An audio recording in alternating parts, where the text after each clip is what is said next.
ప్రభువా యేసయ్యా గొప్ప దేవుడు, సర్వశక్తి కలిగిన దేవుడు అయ్యా. ఈరోజు దినం మా ప్రభువా నాయన యేసయ్యా, ఈ రోజున మేము ఎందుకు ఆనందిస్తూ దేవా నాయన యేసయ్యా మేము నీకు ఇష్టానుసారంగా ఉండేటట్లు సాయం చేయ. దేవా పాటలు మొదలుకొని వాక్యం అయ్యే వరకు నువ్వే చూపించి అన్ని విషయాల్లో చేయ. నాయన మనకి వాక్య బాగా దేవ గొప్పగా వాడుకొని నా మాట నుంచి నీకు సహాయం చేయమని వేడుకుంటూ ఆయన ఎలాంటి సాధారణ శోధనలు లేకుండా కాపాడి నువ్వే సహాయం చేయి. యేసు క్రీస్తు నామములో అడిగి వేడుకుంటున్నాము మా ప్రియ పరలోకపు నా తండ్రి. ప్రభువైన యేసు క్రీస్తు నామం పేరట అందరికీ నా హృదయపూర్వక వందనాలు తెలియజేస్తున్నాను. మరి ఈరోజు దేవుని పునరుద్ధానం అన్నమాట. మరి ఈ రోజున ఆయన పునరుద్ధానుడై తిరిగి లేచాడు అన్నమాట. మరి మరణాన్ని జయించాడు అన్నమాట మన ప్రభు యేసుక్రీస్తు ప్రభు గారు. మరి ఈ రోజున దేవుని వాక్యంలోకి వెళ్దాం. లూకా సువార్త 24వ అధ్యాయం 1వ వచనం. ఆదివారమున తెల్లవారుచుండగా ఆ స్త్రీలు తాము సిద్ధపరిచిన సుగంధ ద్రవ్యమును తీసుకొని సమాధి వద్దకు వచ్చి సమాధి ముందర ఉండిన రాయి దొర్లింపబడి ఉండుట చూసి లోపలికి వెళ్ళిరి గాని ప్రభువైన యేసు దేహము వారికి కనబడలేదు.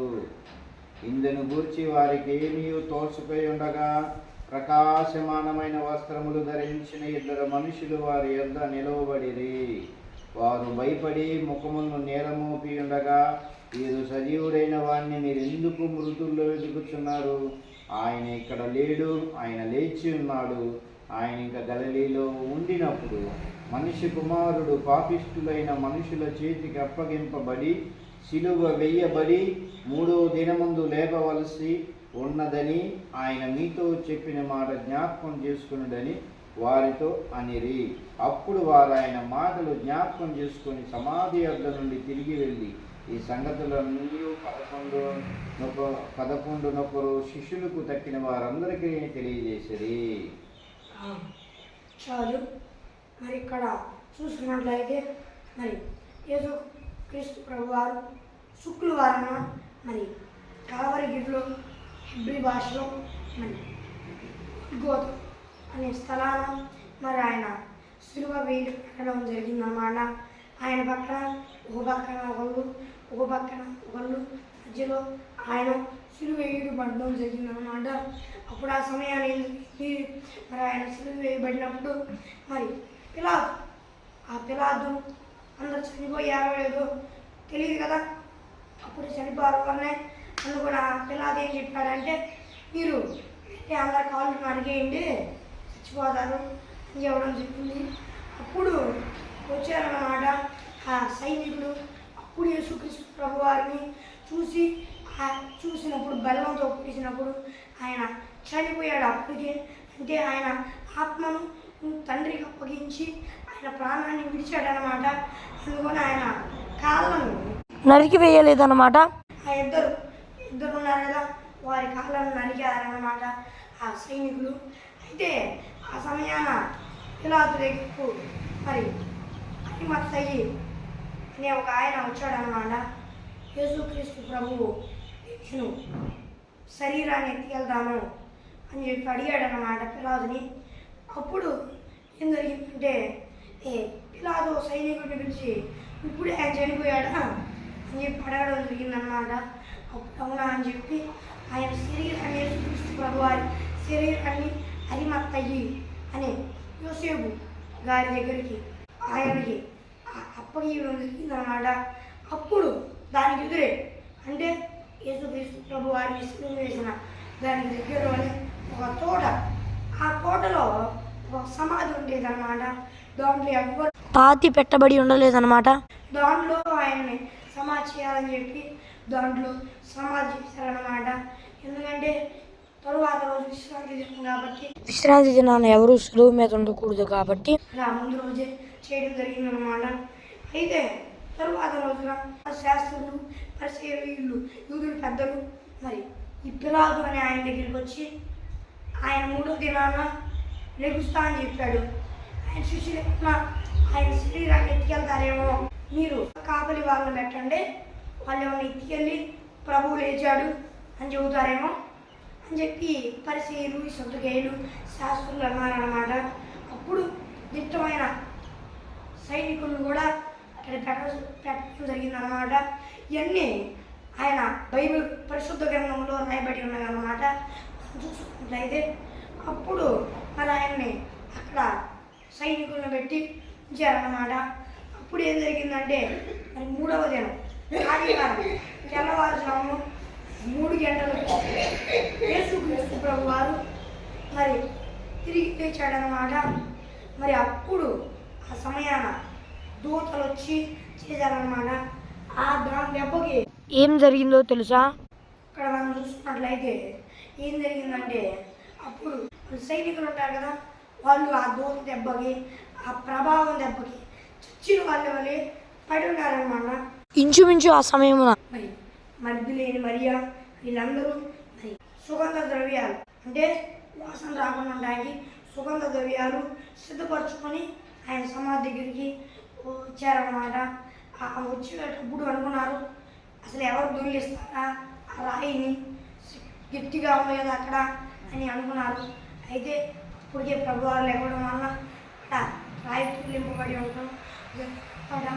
అప్పుడు మరి దూతలు, కొంతమంది దూతలు మరి వారికి కనబడి మీరు ఆయన మృత్యులో ఎందుకు ఎదుగుతున్నారు, ఆయన మీతోనే చెప్పాడు కదా ఇప్పుడు నేను 3వ దినాలు లెగుస్తానని, ఎందుకు మీరు ఆయన ఎదుగుతున్నారు అని అడిగి జరిగిందనమాట.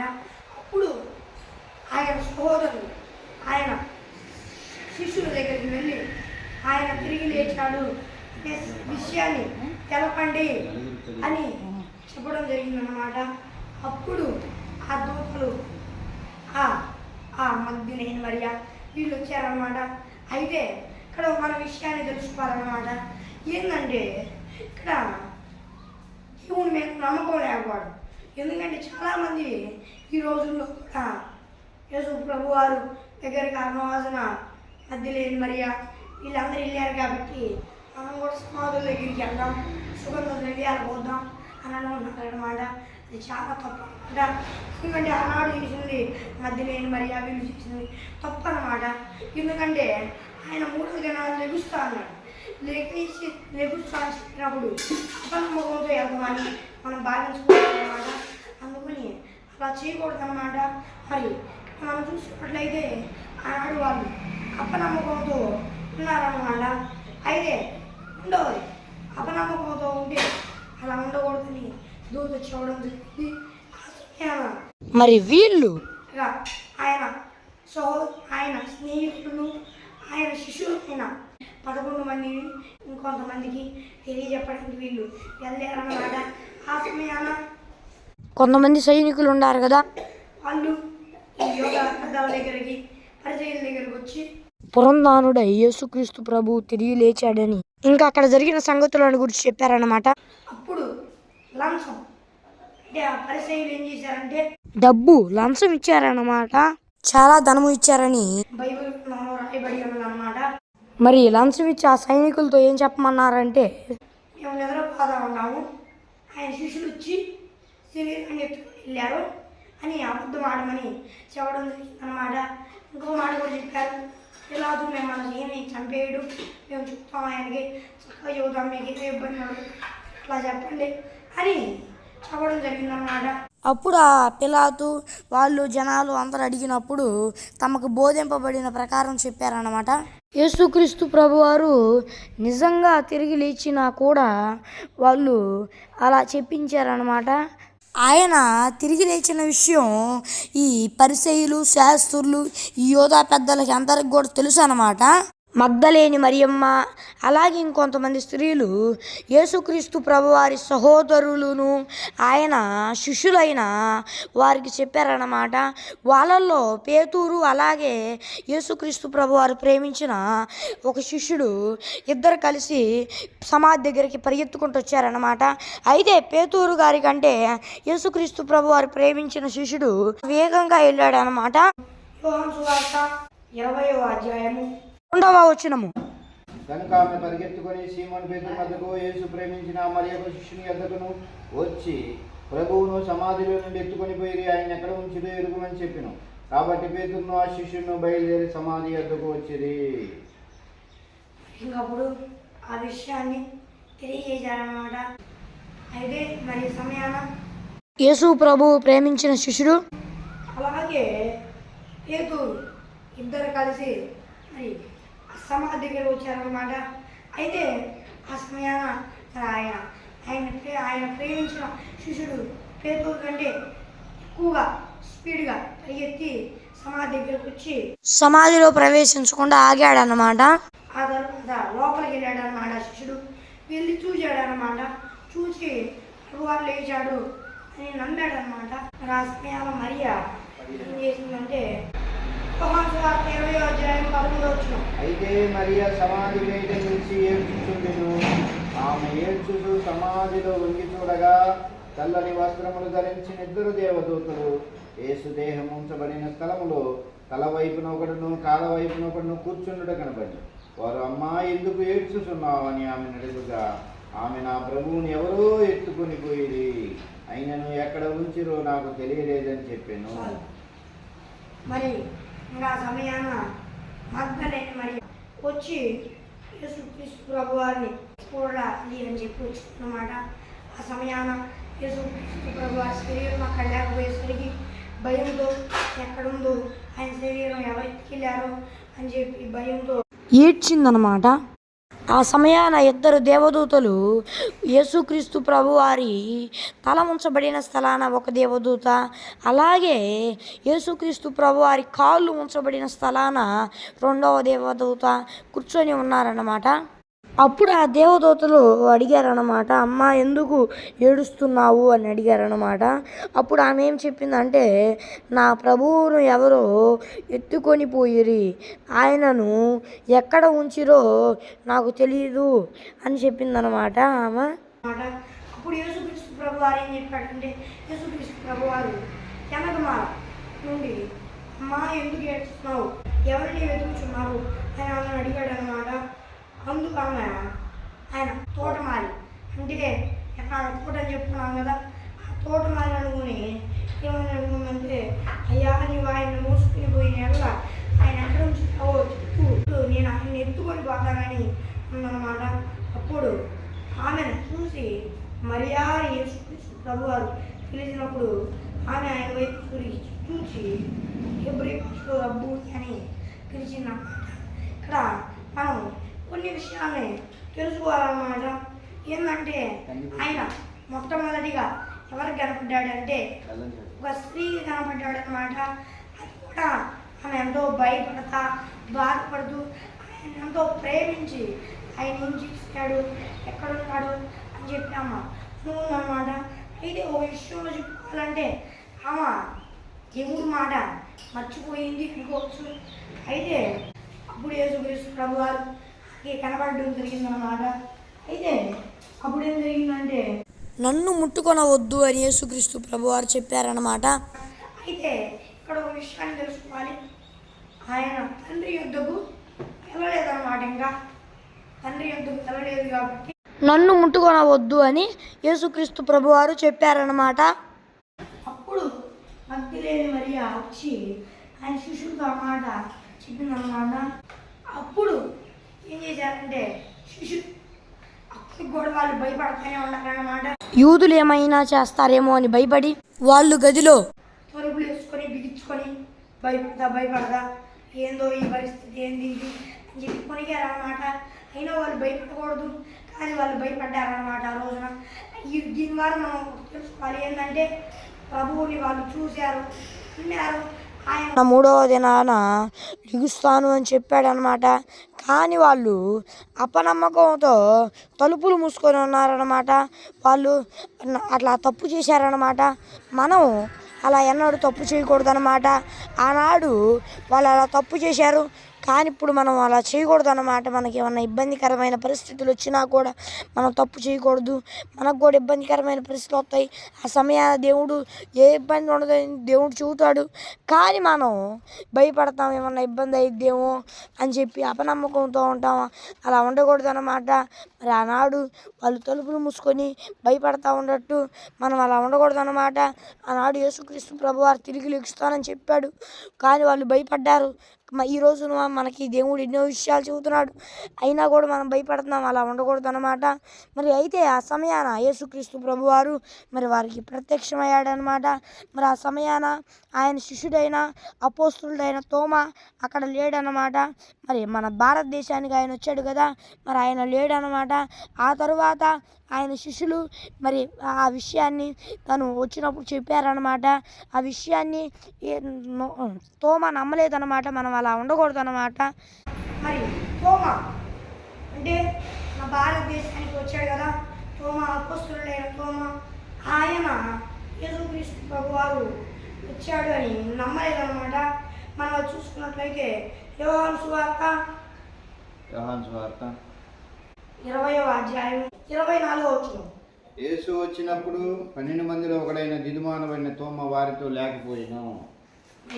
యేసుక్రీస్తు ప్రభువారు శిష్యులు దగ్గరికి వచ్చాడు కదా, సమయాన తోమా గారు లేకపోయేసరికి మరి తోమా గారు నమ్మలేదన్నమాట. మరి తోమా గారు నమ్మకుండా ఏమన్నాడంటే, నేను ఆయన చేతుల్లో మేకుల గుర్తుల్లో నా వేలు పెట్టి ఆ మేకుల గుర్తుల్లో పెట్టి నా చెయ్యి ఆయన పక్కలో ఉంచితేనే కానీ నేను నమ్మనని తోమా చెప్పాడనమాట. అప్పుడు తోమా చెప్పినప్పుడు మరి యేసుక్రీస్తు ప్రభువారు 8 రోజుల తర్వాత మళ్ళీ కనబడ్డాడనమాట. యోహాను సువార్త 20వ అధ్యాయం 26వ వచనం. 8 దినములైన తర్వాత ఆయన శిష్యులు మరలా లోపల ఉన్నప్పుడు తోమా వారితో కూడా ఉండిను.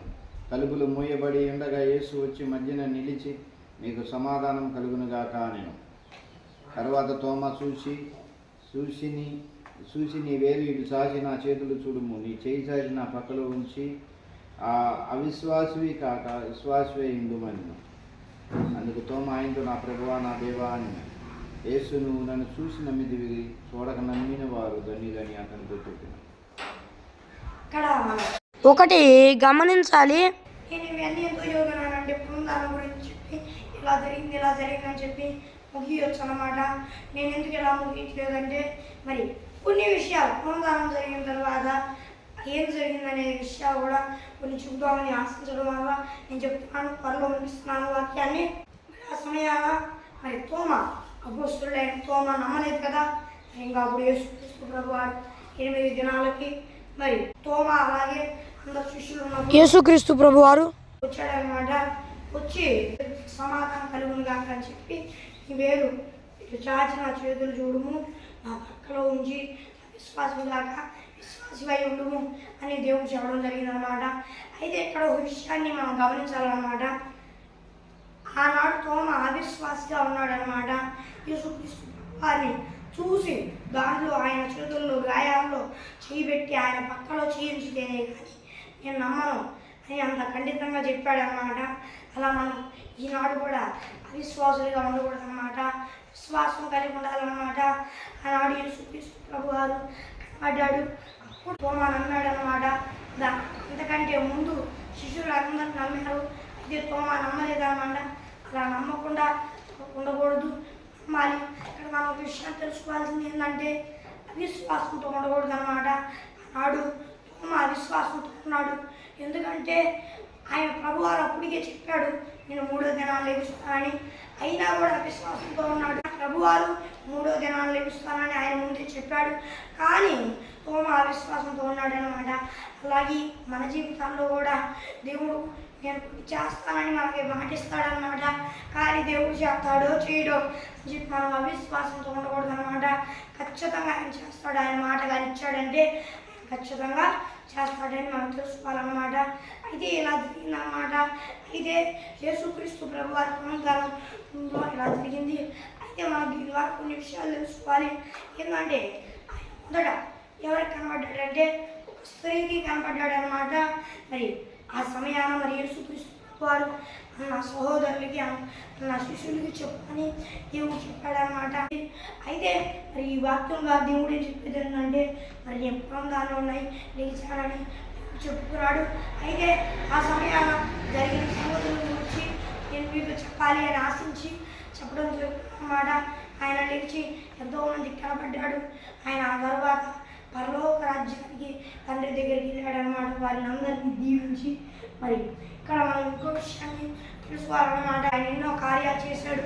అయితే మన క్రైదనం అంటే మన పాపాల క్రైదనం కొరకు శుక్రవారం రోజున కలవరిగిరిలో తన ప్రాణత్యాగాన్ని చేశాడు. మరి ఆదివారం రోజున 3వ దినాన ఆయన తిరిగి లేచాడనమాట. అయితే మనం ఇంకో విషయాన్ని తెలుసుకోవాలి. సమూయేలు యెషయా ప్రవక్త లాంటి వారందరూ కూడా ఈ పరలోక రాజ్యానికి చేరలేదన్నమాట. ఎందుకు చేరలేదని మీరు అనుకోవచ్చు. వారు ఒక చెరలో ఉన్నారన్నమాట. భూమిలో ఒక చెర ఉండిద్ది, అక్కడ ఉన్నారన్నమాట. వాళ్ళు ఎప్పుడు చేరారు తెలుసా? యేసుక్రీస్తు ప్రభువారు వచ్చినాక చేరారు. ఎందుకంటే సాతానుడికి అధికారం ఇవ్వబడింది. ఎందుకు? ఫస్ట్ దేవుడు అసలు మనిషికి అధికారం ఇచ్చాడనమాట.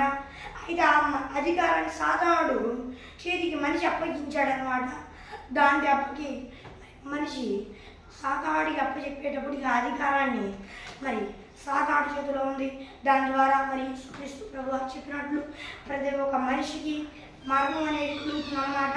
లేకపోతే ఆయన సూచించినప్పుడు ఆయనలాగా మరి అందరూ క్షేమంగా బ్రతికుండాలి, మరణం అనేది ఉండకూడదని ఆయన ఆశించాడు. కానీ ఏం జరిగింది? ఆదాము హవ్వ చేసిన పాపాలను బట్టి సాతానుడు వారిని మోసపుచ్చడం బట్టి మరణానికి వారు పాత్రులయ్యారు. మరి ఆ సమయాన్ని అలా జరగడం బట్టి మరి ఇలా జరుగుతుంది. లేకపోతే మరి వేరే విధంగా ఉండేది, చాలా బాగుండేది. అయితే ఆ సమయాన ఇలా జరుగుతుంది. మరి ఆ సమయాన మనం చూసుకోవచ్చు. సమూయేలు ప్రవక్త మరి ఆ సమయాన్ని ఎగ్జాంపుల్ చూసుకుంటే సౌలు రాజు మరి కర్ణపిశాచి దగ్గర విచారణ చేయడానికి వెళ్ళినప్పుడు మరి సమూయేలు ప్రవక్త వచ్చాడు కదా. అయితే ఆ సమయాన మనం ఒకటి తెలుసుకోవాలి. భూమిలో నుండి ఆయన వచ్చాడని అట్లా రాయబడి ఉండిద్ది. నేను చూపిస్తున్నాను, రెఫరెన్స్ కనబడి చూడండి. మరి ఆ సమయాన భూమి కింద ఒక చెర ఉండేది. ఆ చెరలో ఉండేవాళ్ళు అన్నమాట అందరూ. అయితే పరలోక రాజ్యానికి ఎప్పుడు తీసుకెళ్ళాడు తెలుసా? ఆయన కలవరిలో అందరి పాపాల కొరకు ప్రాయశ్చిత్తాన్ని చేసి అందరి పాపాలని చెల్లించి మన శుక్రవారం వర్తమానం చూసుకుంటే అసలు ఆయన ఎలా చెల్లించాడు ఏందనేది దాంట్లో గొప్పగా చెప్పడం జరిగింది. దాన్ని చూడండి. మరి దాన్ని చెల్లించడాన్ని బట్టి అందరి పాపాలను ఆయన భరించి ఆయన రక్తంతో కడిగి కింద భూమిలోకి వెళ్ళి సాతానుడు దూతలతో యుద్ధం చేసి ఆ చెర నుండి వారిని అందరిని విడిపించి పరలోక రాజ్యానికి ఆయన భక్తులందరినీ పరదేశకు తీసుకెళ్ళాడనమాట. అప్పుడు దాకా మరి భూమి చెరలోకి వెళ్ళే వాళ్ళు అందరూ మరి ఆ తరువాత పరలోక రాజ్యం వెళ్ళారనమాట ఆయన భక్తులు. మరి ఒక విషయం తెలుసుకోవాలంటే ఆయన ఎంతో గొప్ప దేవుడు. మన పాపముల నిమిత్తమై ఆయన అంత త్యాగాన్ని చేశాడు. అలాగే మరణాన్ని జయించాడనమాట. ఎందుకంటే మనం కూడా జీవించలాగా ఆయన ప్రపంచాడు. ఎందుకంటే ఆత్మీయతలో కూడా మరి దాని ఆత్మీయ అర్థం ఉంటుంది. ఆత్మీయ అర్థాన్ని నేను మన యూట్యూబ్ ఛానల్లో త్వరలో దాన్ని వీడియో పెడతాను అన్నమాట. మరి ఆ సమయాన మరణాన్ని జయించాడు అన్నమాట ఆయన. మరి ఆ సమయాన మరణాన్ని తన పుత్రులందరినీ పరలోక రాజ్యం తీసుకెళ్ళాడు అనమాట. మరి అయితే ఇంకొన్ని విషయాలు లేట్ అవుతుంది. మరి తరువాత చూసుకున్నాం. మరి దేవుని కృపాశీస్సులు మనందరికీ తోడైనలాగా అందరూ ప్రార్థించండి. ఆయన చిప్పులో ఉన్న భూమిలో ఉన్న చెరలో ఉన్న తన బిడ్డలందరినీ విడిపించి పరలోక రాజ్యం తీసుకెళ్ళాడు. ఆయన మరణాన్ని జయించాడనమాట. మరి దాని విషయంలో వాక్యం ఉంది. దాని విషయంలో ఒక అర్ధగంట సేపు వాక్యం చెప్పుకోవాలండి. కానీ సమయం లేట్ అవుతుంది కాబట్టి నేను ఇప్పుడు చెప్పడం లేదు. తర్వాత చెప్తాను. నేను యూట్యూబ్లో అప్లోడ్ చేస్తాను. అలాగే తరువాతి వారం దాన్ని చెప్పుకొని అలాగే ఇంకో వాక్యాన్ని ధ్యానించుకోవడం జరుగుతుంది అన్నమాట. మరి దేవుని కృప ఆశీస్సులు మనందరికీ తోడై ఉండాలి. మరి దేవుడు మరణాన్ని జయించి తిరిగి లేచిన దినం అన్నమాట ఇది. అయితే మీకు విషయాన్ని తెలుస్తాను, ఇది చెప్తాను. ఏంటంటే అందరం ఈ రోజున సంతోషంతో ఉండాలన్నమాట. అలాగే ఆయన స్తుతించాలి, ఆయన స్తుతించి ఆయన నామాన్ని పరచాలన్నమాట. మరి అయితే ఆ విశ్వాసం నాకు ఉండవాకండి. కొంతమంది సమాధుల దగ్గరికి వెళ్తున్నారు. యేసుక్రీస్తు ప్రభువారు ఆయన సమాధిలో పాతిపెట్టినప్పుడు మరి మగ్దలేని మరియ వీళ్ళందరూ సమాధి దగ్గరికి వెళ్ళారు కదా. మన ఎట్లా సమాధుల దగ్గరికి, మన ఇతరుల సమాధుల దగ్గరికి, మన పాపాలు సమాధుల దగ్గరికి వెళ్ళాలి, దాని మీద అది చేయాలని చాలామంది అనుకుంటున్నారు. అట్లా చేయకండి. ఆనాడు చేసింది అవిశ్వాసంతో ఉన్న వాళ్ళు చేశారు. అలా మనం చేయకూడదు అన్నమాట. అలా ఎవరైనా చేస్తున్నట్లయితే ఆపండి, దాన్ని ఆపండి, చేయకండి. మరి ఒక దేవుని వర్తమానంతో అలాగే వాగ్దానంతో మరి కలుద్దాం. అందువరకు దేవుని కృపా ఆశీస్సులు మనందరికీ తోడైన నడిపించును కాక. ఆమేన్. Praise the lord.